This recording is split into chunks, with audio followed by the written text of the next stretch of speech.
Кече эле тайгунундай болуп ээрчип жүргөн Омар агабыздан айрылып атабыз. Şu коштошуу мезгил Омар Султановду мен көптөн бери мындай деп жазып келем өзү.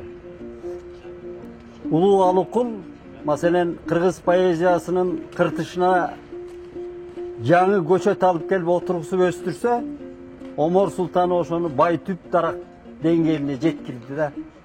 Мындай көркөм салыштырып айтканда. Анан Омар Султанов бул адам катарындагы, акын катарындагы залкар киши болгон. Эми залкар деп биз азыр дежурный сөз кылып көп айтып баарын эле колдонуп атабыз. Анан акындардын опол тоосу, залкары кыргыз поэзиясында Омар Султанов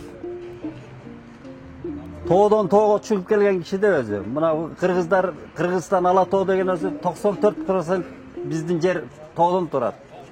Мен бала кезде тетиги ат башынын арында жүргөн бала кезимде şu тоодон тоого чыкканды жакшы көрчүмүн да. Омар Султановдун поэзиясы да ошондой да, ушу тоодон тоого чыгат да, ар жак улам кызык көрүнө берет. Ошондой тажабай, ошончолук улам бийикке чыгып көкөлөгөн поэзия өзү.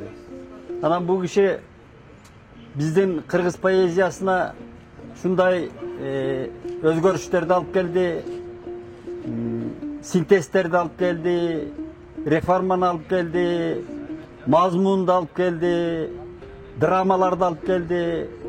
Анан эми мен эгиси Омар Султановдун чыгармачылыгын 5 бөлүккө бөлөм да.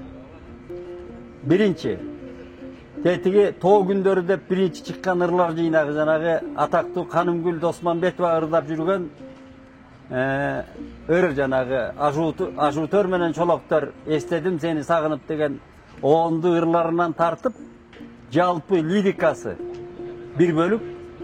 Экинчиси Ак жол көк асман деген бул кишинин жалгыз повеси бар. Кыргыз прозасында Жамила, мисалы үчүн Айтматтын Жамиласы, Мырзагапаровдун Кыштакча, же болбосо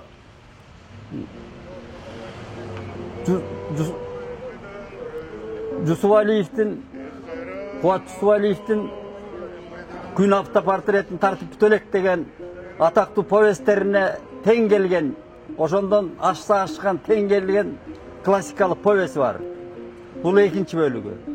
Үчүнчү Чарчоонун 100-чы деген 82-жылы ыр жыйнагы чыккан. Бул да кыргыз поэзиясында чоң жаңылык болгон. Ал Чарчоонун 100-чы ошол кара сөз менен поэзиянын синтези да өзүнчө. Бул башкача формада берилген, агыр түрүндө берилген, бирок ичинде каркасы, сюжети абдан ушунчалык бир драмага толгон, ыргакка толгон ырларда. Окусаң эми аны кайра-кайра окуш керек. Анан төртүнчүсү болсо бул кишинин баягы илгерки Саади Жами баштаган байыркы Петрарка Фет баштаган жанагы Шандор Петефидей сүйүүнүн, арзуунун ырларынын бир мыкты формасын алып келген кыргызга, жанагы Сен жөнүндө поэма деген ырлар түрмөгү.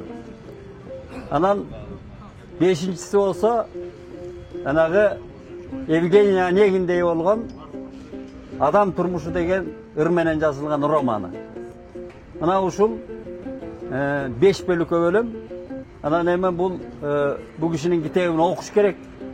Аны чечмелеп айтыш үчүн чоң илим керек, чоң аудитория керек, бүтүндөй институттар иштеш керек бул кишинин чыгармачылыгын изилдеш үчүн. Окулуктарга кириш керек. Омор окуу дегенди башташ керек. Пушкинская чтение деген сыяктуу омор окуу дегенди өткөрүш керек да.